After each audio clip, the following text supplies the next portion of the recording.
taking action for you this morning on TV 20 Detroit starts right now. Welcome to another edition of Pulsebeat with Greg Dunmore, and it's beginning to look a lot like the holiday season, and 'tis the season to be merry and musical. So on this edition, we're going to take you to some musical hot happenings that have a holiday flavor. Lisa McCall, who is going to be doing Holiday Detroit in Dearborn, and we're going to go to the magnificent Detroit Opera House where Frozen is just mesmerizing the young, the old, and everybody in between.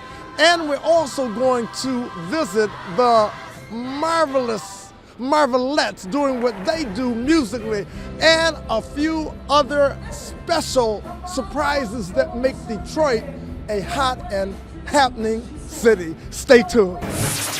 What's happening in entertainment?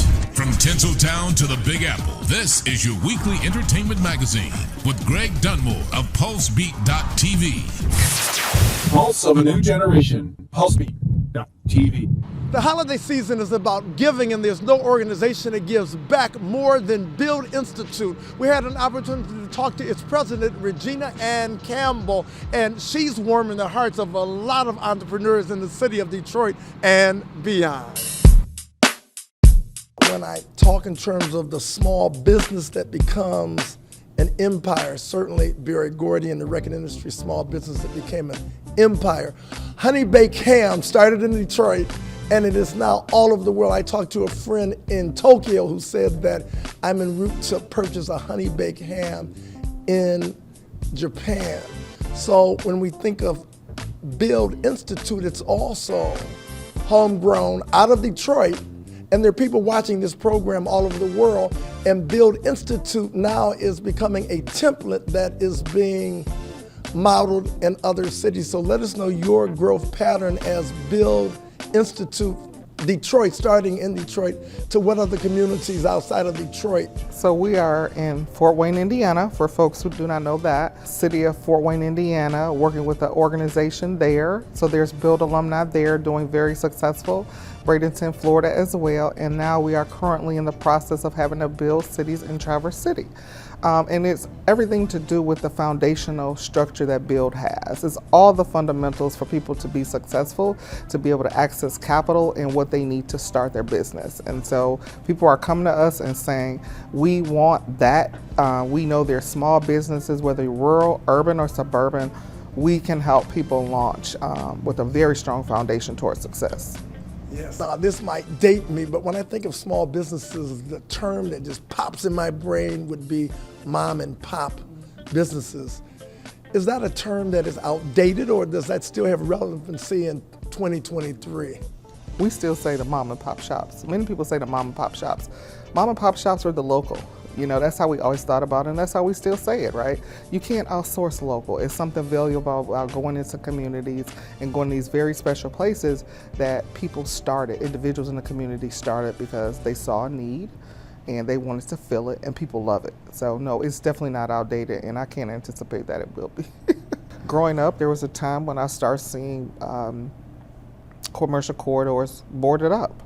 And I can remember being 16, about to head downtown to Nikki's Pizza. My dad loved Nikki's Pizza, and I was gonna meet him there. And I looked on Grand River, and these places were closed, and it really bothered me and made me sad. And so this 16-year-old person back then said, "You're gonna help Detroit revitalize." I didn't know what that meant, but I really wanted in my heart and soul to be able to do what it is that I've been doing today and for the past like 20 years, which was to help small businesses launch, grow, and become a customer of those businesses. I've always loved cities, the retail, the stores. I would actually go into stores with my folks.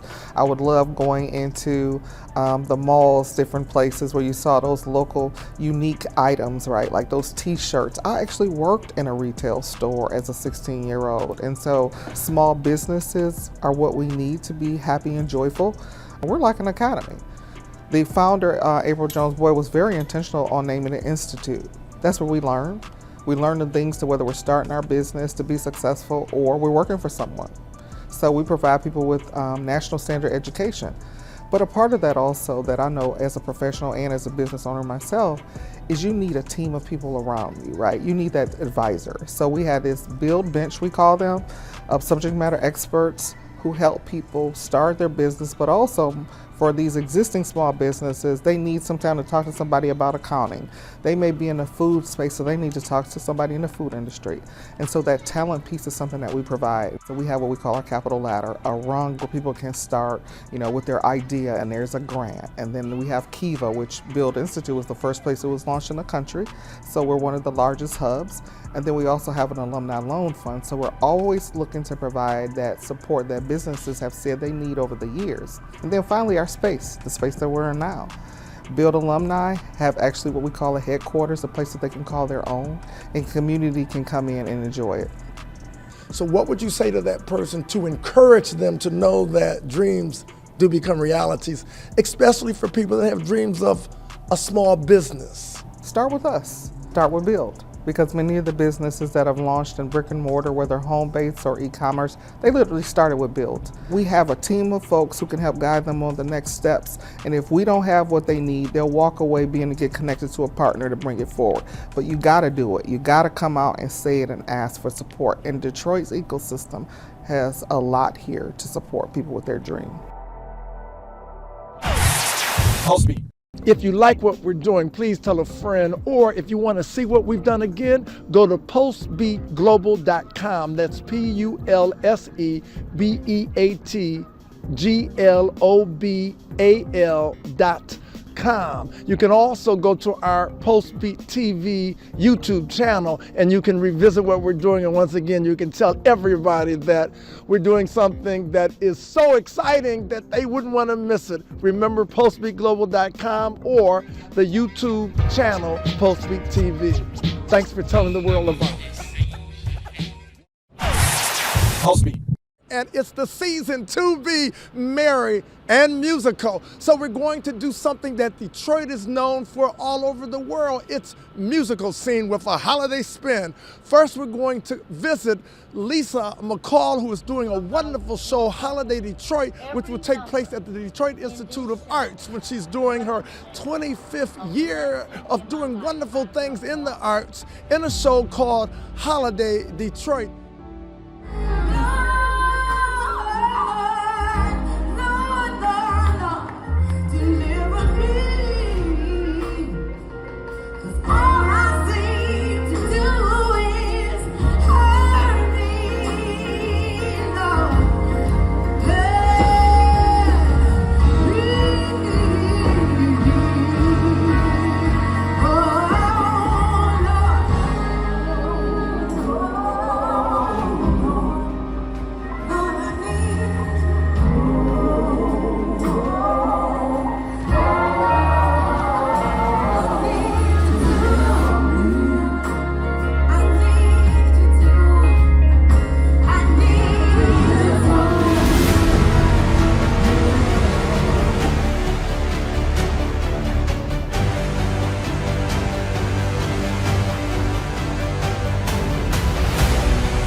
Lisa McCall is a Detroit cultural gem. She's a dancer extraordinaire. She was Aretha Franklin's choreographer for many, many years, and she's worked on an assortment of really wonderful shows in the city of Detroit.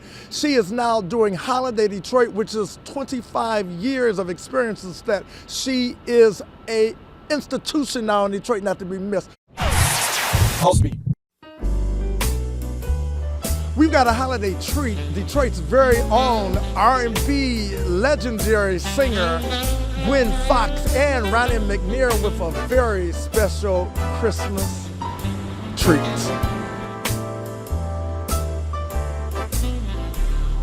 The feeling is in the air. People shopping everywhere. The holiday season is on us once again.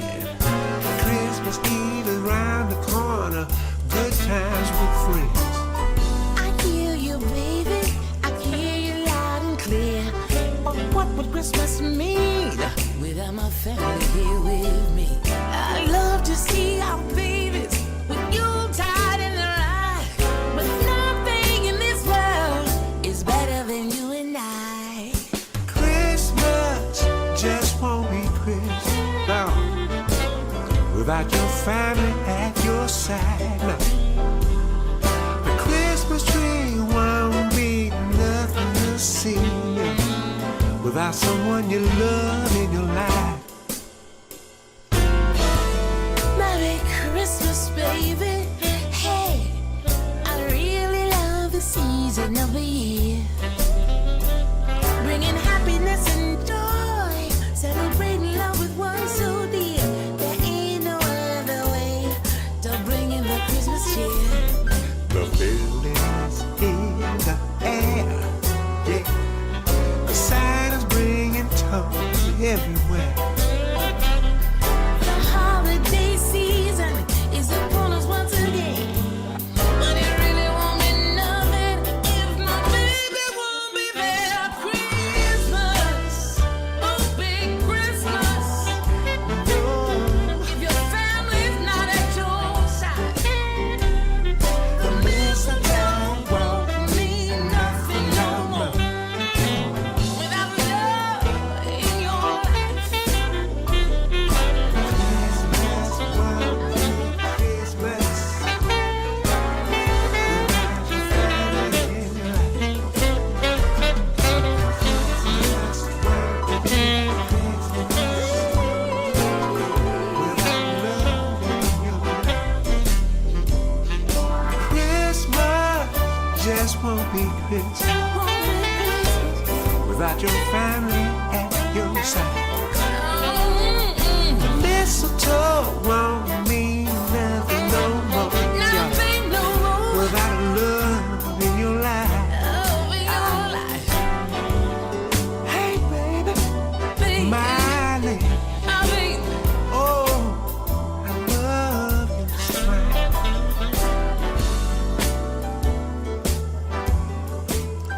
Christmas don't mean nothing to me, baby, if you ain't under the mistletoe.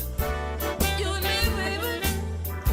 All night long, all night long, all night long, oh, baby. Christmas won't be nothing without your family at your side. Pulse beat. Woo, it's something about Frozen that warms you up. And I've had a chance to see this Broadway sensation, which is at the Detroit Opera House until December 17th. You've got to see it. It is something that is going to make you, it's going to warm your heart. So we're going to talk to one of the stars of Frozen. And once again, don't miss Frozen at the Detroit Opera House. It's going to be here until December 17th, and it's really going to warm your heart. Let it go. And I'll rise like the break of dawn. Let it go. Let it go. Well, I mean, I think first and foremost, these Broadway shows, these Disney Broadway shows more specifically, are for everybody. And I think that's key because a lot of people will see that Frozen's coming to town or The Lion King's coming to town. And they're like, oh, if I don't have children, I can't go see that. And that's not true because these shows are Broadway musicals and they are for everybody. There's something about them that resonates with each person that comes to see them. The spectacle is off the charts, they're wild, and they're just, like you said, so magical. Getting to see those shows, these shows here at the Detroit Opera House growing up as a kid was, you know, something that really impacted me and my family. So I think it's fair to say that I wouldn't be here on stage today playing Kristoff if it wasn't for those shows coming to town when I was a kid. When I think about Frozen and what makes it a new classic, more or less new, Cinderella and Snow White and all of those shows, but is there an aspect of the show that when you watch it just warms your heart that you can communicate to this audience? Well, I think the most important message of Frozen is that love can exist outside of romantic relationships. I think that's really key and not something that we get in a lot of the fairy tales from years ago. I think that the bond that you see between sisters, between Elsa and Anna, is so beautiful, and that love can come from family, and it can come from friends, and it can be a parent-to-child relationship. And so I think that's something that makes Frozen particularly special, more so than any of the other fairy tales that we've had in the past. Your training, and when one thinks about the Broadway stage and doing what you're doing in musical theater, let the audience know about your stellar training with a Michigan twist. Yeah, so like I said, I went to the University of Michigan, graduated in 2022, the musical theater department. And their training, it was amazing. It was a little bit of everything, which I think is what I really wanted. I wanted to go to a university where I could, take classes that were specific to musical theater. So we would have ballet, we would have, all the dance styles, we would have piano, music theory, voice lessons, all of that good stuff. But then I also had the freedom to take classes at the university at large too. So I also got a minor in African and African American Studies from the University of Michigan because I had the freedom to go ahead and find classes, and you're actually encouraged to do so there, because I think the whole philosophy is the more well-rounded you are as a person, the better artist you'll be. There's something also magnificent about the fact the casting is cross-cultural, not the traditional casting. Your feelings about the cross-cultural casting, especially on the casting that we see in Frozen. It's a beautiful thing that Frozen has this multicultural casting.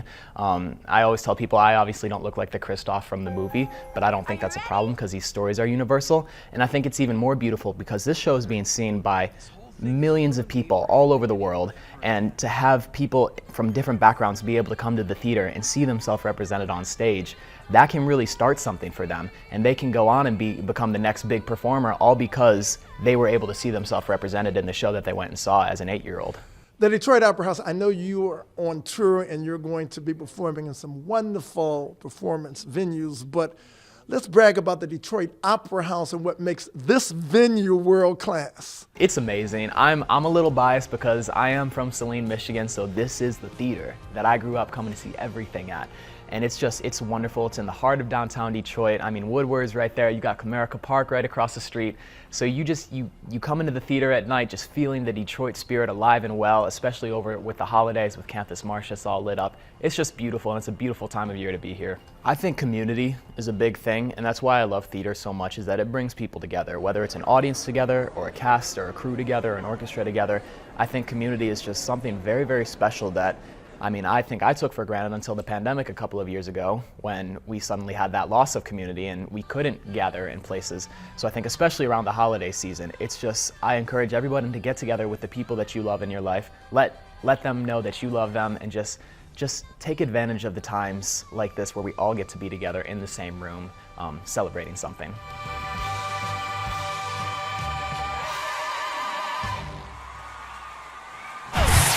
PULSEBEATTV.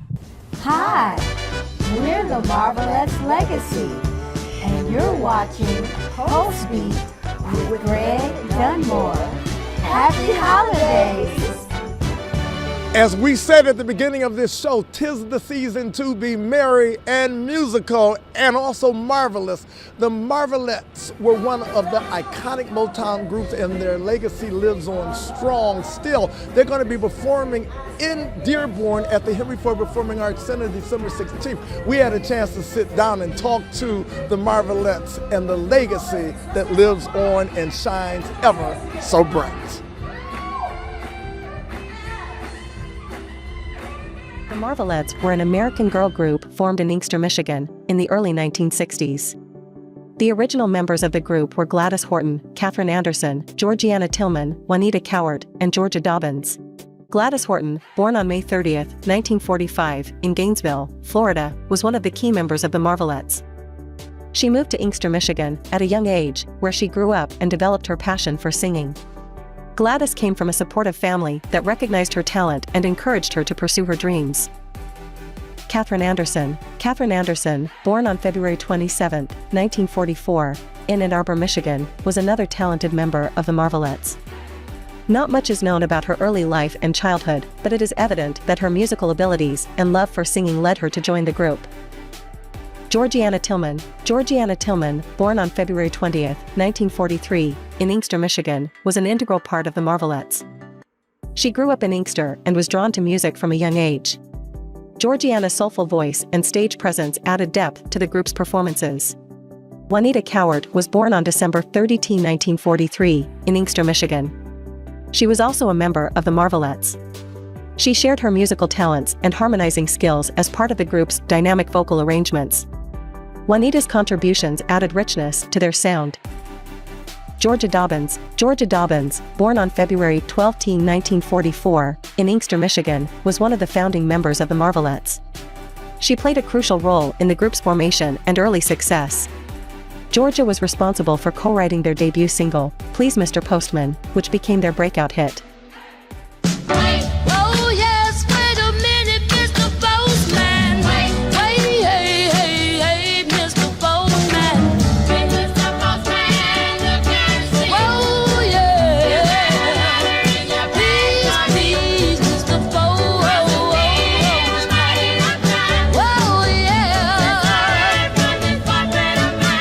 Georgia Dobbins, and she never got an opportunity to perform with the Marvelettes. Never, but she wrote that song.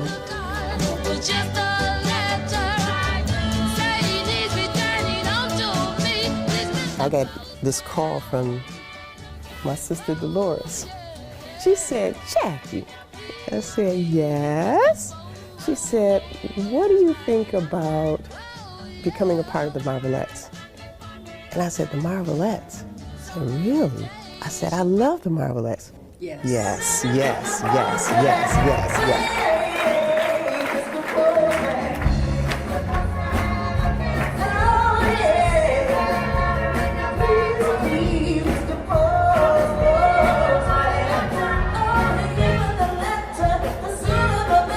Someone asked Catherine Anderson Schaffner if she would put that group together again, and she didn't know anyone, so she did know Spider Turner.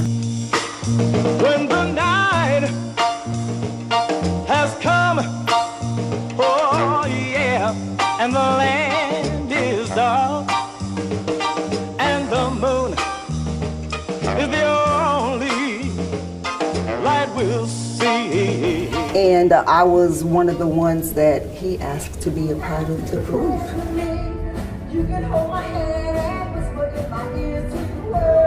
And he told me he wanted to bless me, and he had always wanted to just help me, you know, as a friend. And so when that came along and there was an opening for that, that's what he did.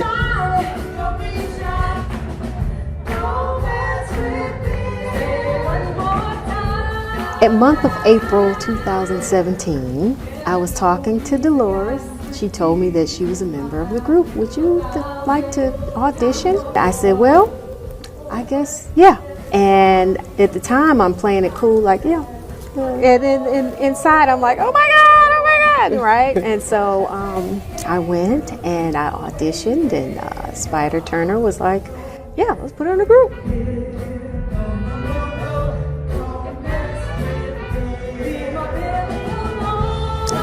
And it was a wonderful, I mean, I can't even explain to you the feeling of that experience. You are under my power.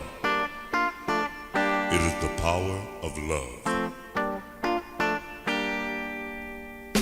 Eyes that hypnotize. That's my favorite. And all it takes is just one glance.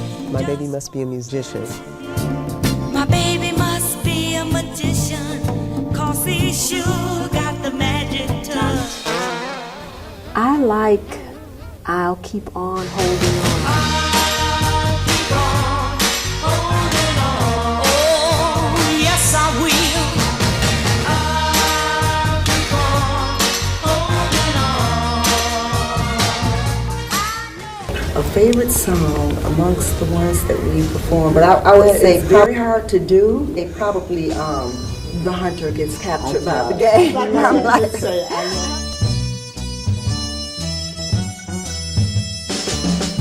every day things change and the world puts on a new face.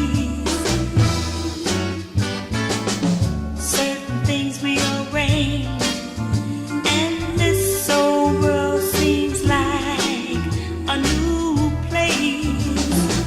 we do what the promoters ask us to do, and rarely have we been able to put together what we want to do. But when we are, then we throw in some of our favorites that we really enjoy. The Marvelettes!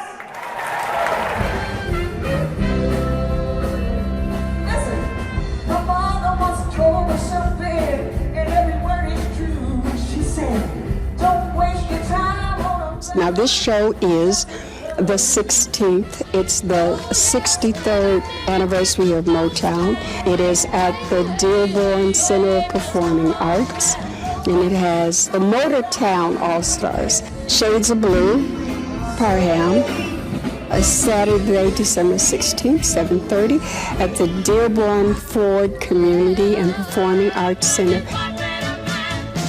Thanks for joining us on this edition of Pulse Beat with Greg Dunmore, and I hope this show warmed your hearts as much as you warm our hearts by watching us every week.